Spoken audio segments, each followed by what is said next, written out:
Olá! Vamos nessa aula aprender como encontrar uma substring dentro de uma string maior? Eu sou o professor Wagner Gaspar e você está na aula 139 do nosso curso de Programação com a linguagem C. Seja muito bem-vindo ao canal Programe Seu Futuro.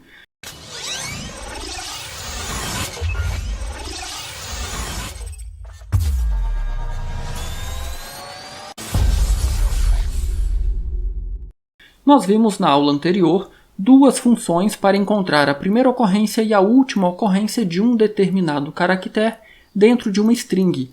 Agora, e se eu quiser encontrar uma substring dentro de uma string? O que é uma substring? Uma palavra, por exemplo.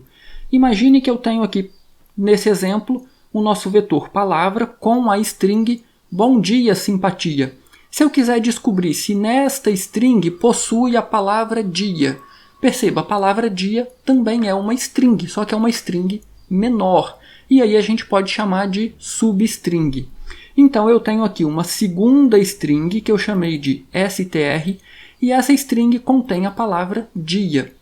E aí como que eu faço então para descobrir se a string str existe ou está presente na nossa string palavra? Nós podemos utilizar para isso, claro, nós poderíamos criar a nossa função. Mais à frente a gente vai aprender a criar funções. Mas a biblioteca padrão da linguagem C, string.h, já possui uma função pronta para fazer isso para a gente, que é a função str, ou seja, procurar uma substring dentro de uma string. Eu tenho aqui um ponteiro, assim como as duas funções que nós vimos na aula anterior. Esta função também retorna um ponteiro.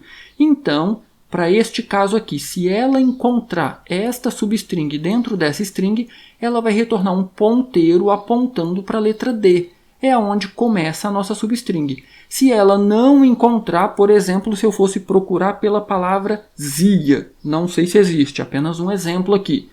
Essa substring não existe aqui dentro, então o retorno seria nulo. Mas vamos voltar aqui para o nosso dia. Eu tenho aqui então um ponteiro, perceba, tipo caractere, eu chamei de ponteiro, e o que diz para a gente que é um ponteiro, além do próprio nome, claro, tem um asterisco aqui na frente.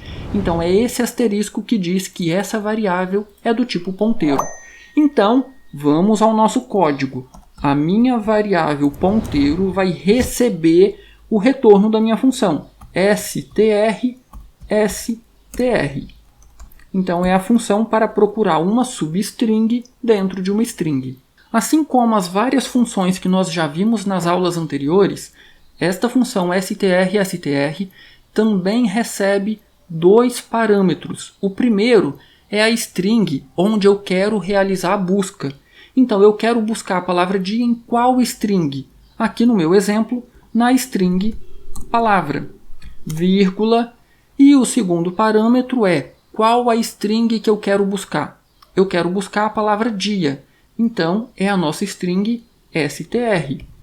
Então, perceba, a primeira string é onde eu vou buscar. A segunda string é qual a substring ou qual a string eu quero buscar. Ok? O retorno, então, é um ponteiro que será armazenado aqui na nossa variável que eu chamei de ponteiro. Agora eu quero, então, imprimir esse conteúdo na tela. Eu vou fazer aqui agora aquele nosso teste. If eu quero descobrir se ponteiro é diferente de nulo. Por quê? Se eu pesquisar por uma substring que não exista, o retorno vai ser nulo. Então, if ponteiro, só isso aqui é suficiente. Ok? Ah, mas por que só isso aqui é suficiente? Porque apenas isso aqui é a mesma coisa que fazer isso aqui.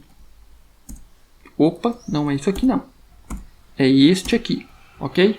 Então, fazer if ponteiro diferente de nulo é a mesma coisa que fazer isso aqui. Automaticamente a linguagem C vai olhar para esse ponteiro e vai verificar.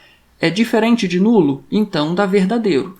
Vai fazer o que está aqui dentro. Se for exatamente nulo, vai ir para o else, vamos colocar um else aqui embaixo, e aí eu simplesmente vou imprimir na tela, printf, vou colocar aqui o texto, ponteiro nulo. E aí eu vou saltar uma linha no final e no início.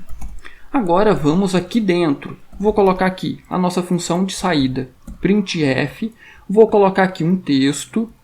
E aí, saltar a linha no início e no final. Eu quero imprimir agora um caractere. De onde virá esse caractere? Do nosso ponteiro chamado ponteiro. Mas lembra, esse cara aqui é um ponteiro. Ele possui um endereço de memória para a ocorrência desta substring. Como que eu imprimo o conteúdo de um ponteiro? Basta colocar um asterisco aqui na frente. Vamos ver então se isso aqui vai funcionar? Eu vou executar, eu vou compilar e executar o meu código. E olha o que nós temos aqui, o D. Porque o D, eu imprimi o conteúdo deste nosso ponteiro. Eu não pesquisei pela palavra dia. O ponteiro então está apontando exatamente para esta região de memória, onde tem aqui a nossa letra D da palavra dia. Ah, mas será que confere? Bom, nós já vimos uma forma de conferir se isso é verdade. Vamos imprimir a palavra dia completa? Então, a palavra dia possui 3 caracteres, certo? Mais 1%C, mais 1%C. Então, eu vou imprimir 3 caracteres. O primeiro é o conteúdo apontado pelo nosso ponteiro. O segundo, eu vou fazer uma aritmética de ponteiros, com o nosso ponteiro mais 1. E o terceiro, eu vou fazer outra aritmética de ponteiro, só que agora o nosso ponteiro mais 2.